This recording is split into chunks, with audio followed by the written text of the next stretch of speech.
Hi everyone, today I'm going to be talking about shopping for makeup 101. It's really important to know how to shop for makeup. It's not rocket science, but I've worked in many retail makeup location stores for years, and I've seen some crazy and weird and strange people, and it makes your experience when you shop for makeup a lot better if you know what to do. And it also makes it easier for the makeup artist or the beauty advisor, the sales consultant to help you. These are just going to be like do's and don'ts and just some advice on how to get the most out of your shopping experience, how to be happy with your purchases, and how to just go in there and come out with what you were looking for. It's really important, I believe, to know that when you shop for makeup, because makeup is scary and it's a really big world. I know a lot of people go in to makeup stores, department stores, and they sometimes walk right out because they're so overwhelmed and they don't know what to do, what to say, how to approach a salesperson. So that's where I'm coming in, from someone who has, on the other side of it, who sees, people every single day. And I hope these tips and tricks will help. If you have any questions, please feel free to leave me a message and I'll try to get back to you. So first things first. So number one, do come with time to shop. This is so important because many times people would come in with someone waiting for them in the car, or oh my god, I'm on my 15-minute break, or just I don't have much time but I really need this. And they come in and they're agitated and they're stressed out, and already that makes us, a little stressed because we want to help you, but we can't really find you the perfect red lipstick in 5 minutes. And then that includes, also checking you out and everything. So do come with time. Try not to come on your lunch break, unless you know exactly what you want. But don't expect a full-on makeover in oh, I have 20 minutes. Can you do my eyes real quick? Or can you do my whole face real quick? We will do our best that we can, but just so you know, again, shopping for makeup should be a fun, relaxing experience. It shouldn't have to be so stressful. So it's really important to come with time. Number two, this one is really important. Know how to ask for samples. Now, a lot of places will be more than happy to give you samples. Other places, not so much. I know at Ulta, they don't just make you a sample. And that's just, every store has a different policy. So it's really important to know how to work the sample thing. And by doing so, don't expect to come in and sample shop. That's kind of what I like to call it, where can I get a sample of this? And I'd also like a sample of that. And can I get a sample of this and a sample of that and a sample of this? Oh, and by the way, can I have a sample of that? That's really annoying. You don't want to be that person. I think the most that you should probably ask for samples, and some places will actually have a number set. I think 3 samples at a time should be the most. And not because we're stingy and we don't want to give you the sample, but it's actually because you're going to feel less overwhelmed than coming home with 10 samples and being oh my god, I forgot what was this supposed to do, and then trying it all at once. You're probably not going to be happy, and especially if it's skincare samples, that's really important not to overdo it all at once. And just be grateful. Don't expect that you deserve a sample, or just because you came in there, and especially if you're I need a sample. No, honey. If you come in there with an attitude and you feel you getting a sample for you is a right, that's that's not how it works. It's more like a privilege. And it's really nice, I think, that a lot of stores and companies will provide samples for people, because like I said, some stores don't. So you kind of have to know which do and which don't. And don't take advantage of it. You know, don't, because we remember who you are. Like, we'll be like, oh, that's the girl that always comes in and like asks for samples, but never buys anything. So if you do sample something, you know, and the person was nice enough to make it for you and explain to you how it works, and you loved it, you should come back and get it. It's just, you know, it's because then we'll remember you as like, you know, she tries the stuff, but she actually comes back and she buys it. So that's really important. Know how to ask for samples. The next third thing is sign up for rewards cards, clubs, etc. Get in the know. A lot of times people are like, oh no, I don't need a rewards card. But then you're in there all the time. Rewards card, you're going to get free stuff. You're going to get discounts. You're going to get coupons. I know you probably have a gazillion rewards cards for other stores, but if you're a big makeup junkie, I really believe that it's important to be in the club, know how the rewards clubs work, because really, like, there's a lot of benefits in doing the rewards programs, and sometimes you get free gifts on your birthday, with every point that you get. I know Ulta's really good about the rewards program.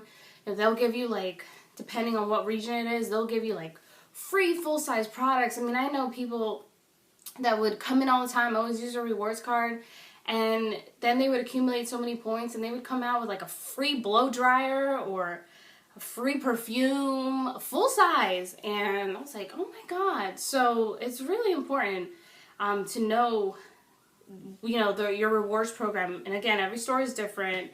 But if the girl asks you for it, just say yes. I mean, I just feel like it's something worth having, and a lot of times it's free. So, and number 4 is know what you want. Now, what I mean by that is have an idea of some sort of what you're looking for. You know, don't go in there and say, I don't know what I want, but I want something. Because then we're just going to look at you and be like, okay, explain. So, and that has happened to me before, where women come in and be like, can you fix this? And it's like, what? What do you want me to fix? I don't, you know, and they're like, oh, you know, like my face. Like, I'm not happy. Okay, well, I can't really fix something if I don't know what the problem is. So that's what I mean by that. Know what you want. Know, at least, it's really important if you do your research, because we love you so much more. I love people who come in and shop and know, hey, I've heard like this new foundation is, I like to try it, or what do you think? Or, you know, and also another thing with the know what you want is, don't expect us to know for you. I've had so many people, I've asked them, what's your skin like? Like, what's your skin type? And they're like, I don't know, you tell me. And I'm like, I can't just look at you and tell you you have, you know, your oily combination, or you're acne prone, or, you know, you're severe Sahara Desert dry. I can't just, you know, I'm not a magician, I'm not a mind reader. So again, I can help you so much more better if you know what you're looking for and you know what you want. So that's really important. Number 5, this is like the golden rule of thumb, but so many times we forget it. This is what we learn in kindergarten. It's just be nice. Again, so many experiences where women are just, and guys sometimes, can be really, really mean, and for no reason. If you come in there already with an attitude and you're mean and you're like, leave me alone, you know, we're not going to want to help you. And it's our job, you know, we work in customer service, and it's our job to help you, but it really makes our job a lot easier if you're nice. It just, if you're a pleasant person, I'm telling you, we're going to go above and beyond for you. That's really important. But if you come in there with an attitude, or you're rude and you don't really have a reason to be. Maybe you're having a bad day. Again, it's one of those things where, like, if you're having a bad day, then maybe stay home, or just leave it at the door. We don't want to hear about how, like, oh my god, my boyfriend just broke up with me, so, you know, now I'm just going to be extremely rude with you for no reason.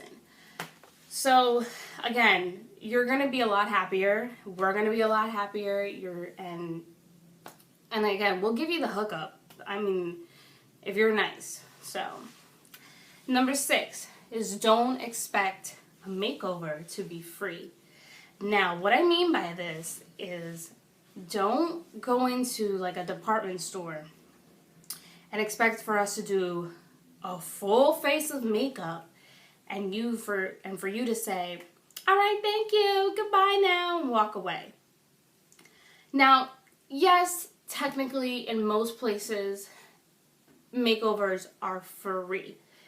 Now, but there's like a catch to that. Like with most things that are free, there's a catch to that. And usually you have to buy something. So in reality, makeovers are free with a purchase. Now, we're not going to say that to you, of course. But, you know, in department stores, we work off commission. And so if we sit someone down for an hour and do a gorgeous full face of makeup on them, and that person just walks away, it really affects us, because it's almost like you wasted time with someone. And so I would say at least buy 2 products, at least at a department store. I know like places like Mac, you know, it's like $50, and it's Sephora, it's like $50, you know, with like a purchase of a gift card, or you have to buy $50 worth of products. Now, a lot of places, we will do the makeover, but at least maybe just buy the lip gloss, you know, buy the eyeshadow that they tried. It doesn't look good when you're that person. And again, we'll remember you as the person that comes in, it's like every Friday night, and, oh, hey, it's Friday night, I like my makeup done, and I'm just going to walk away. Some places accept tips too. So, I mean, you don't go to your hairstylist and expect a free haircut. You know, you don't go to a fast food restaurant and expect a free meal. So really in the makeup world, it's not any different. So don't go to a makeup store and expect a free makeover, at least a full face one. I know a lot of times, like, we'll touch up your eyes, we'll do your lips, we'll do like a 15-minute, you know, demo, 15-minute consultation, we'll fill in your eyebrows. I mean, we're more than happy to do that. But again, if you want us to spend like at least an hour with you, it's just right for you to not take advantage of that. And for you at least to get, you know, 1 or 2 items. Because we will remember. And then no one's going to want to help you. So you don't want to be that person. And number 7, please, I beg of you, sanitize the testers if you're going to try them on. Again, I have seen so many girls, women of all ages, just pick up a lipstick that was in the tester display and put it right on their lips. Or open up a mascara wand and put the mascara right on their eyelashes. And it's horrifying to watch that, because sometimes, like, good beauty advisors will be really good about cleaning their testers every day, a couple times a week, and throwing out old ones and with new ones every few months. But other ones, they're not so good about upkeeping their testers. So for hygiene reasons, and unless you want like a pink eye or a herpes, sanitize your testers. And if you don't know how to sanitize your testers, that's why we're here. We can do it for you. We'll be more than happy to do it for you. And it's just be like, hey, I'd like to try this lipstick on. Would you mind cleaning it for me? Hey, I'd like to try this mascara on. Do you have a disposable wand?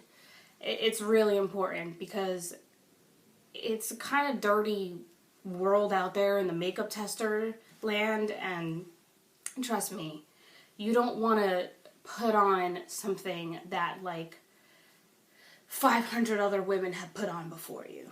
So do sanitize the testers. Number 8, know what days to come. This is a really self-explanatory one, but again, people would come on like Saturday, what would be the peak? Saturday at like 2 in the afternoon, no appointment, and again, expect a free makeover, or expect for us to show them like the whole world and the whole store, the whole department. And sometimes, you know, if we're really busy, it's hard for us to give you that one-on-one service, or because we don't want to have to rush it. We like I said, we want to help you. And if you're coming on like a Friday or, you know, through Sunday, and it's in the afternoon or in the evening, you're going to be waiting, especially if you didn't call ahead and be like, hey, is there someone available? Or hey, I would like to make an appointment. So know what days to come is really important. I very highly recommend coming, if you can, you know, weekdays are the best. People who would come in on like a Monday afternoon or like a Tuesday evening, those were the people that I'm pretty sure I helped the best. Those are the people I feel like I gave them my best service and my undivided attention, and I wasn't like, I didn't see 10 pairs of eyes like staring at me, kind of looking at me like, when are you going to be done with her? Like, hurry up. So that's really important. And number 9 is don't overuse or take advantage of the return policy, because we will remember you. So that's really important. Just remember that we remember. Of course, if you absolutely hate something, if it broke you out, if it gave you hives for any reason, return it. I mean, most places would be happy to take that return and then find something else. But I have seen in many circumstances where a whole empty bottle of like an expensive eye cream, face cream has been returned. And it's like, come on, honey, we know that cream was not as bad as you're saying it is. So again, we'll be like, oh my God, that's the girl that returns everything. That's the woman, that's the crazy lady that returns all these like perfumes all the time, and they're half empty or they're empty. And again, every store's return policy is different. Just don't take advantage of it. It's really annoying. We lose a lot of money. You know, we end up just throwing those products out. Again, if you truly hate it, return it. But this goes back to rule number, what is it? It goes back to rule number 4, know what you want. Because when you have an idea of what you want, you're most likely not gonna return it. And if you come in a time where we can really, really explain to you how the product works and what it does, then you're not gonna return it. So that's really important. Don't take advantage. And number 10, I figured I'd finish off with just have fun. Like I said, buying makeup should be pleasant. It should be fun. And just, you know, if you're having fun, we're having fun, it makes our jobs a lot easier. It makes the time go a lot faster. And it's just, you know, have fun, show gratitude. You know, it's not easy sometimes. And we'll take care of you, and we're going to want you to come back, and we'll call you and be like, hey, guess what? This came in. I have it set aside for you with a bunch of samples, and come in and we'll try it on. And like, who wouldn't want that? Like a personal makeup shopper? So if you know how to work the system, and if you know, if you follow these rules, you're going to be happy, we're going to be happy, and that's about it. So if you have any questions on any of these, or if you want me to clarify them a little better, let me know. I'm going to be trying to be making more videos. I was tagged to do the 3-minute makeup challenge, and I also want to review the new Kat Von D foundation, so I'm going to try to do that this week. Once again, my name's Angetti, and it was so much fun doing this video and talking to you guys, and I know I probably talked your ear off and you're probably like, oh my god, go away, but I just really feel like it's important that coming from a beauty retail background, it's important that people know this stuff. So, alright, well, have a great day or night wherever you are. Bye.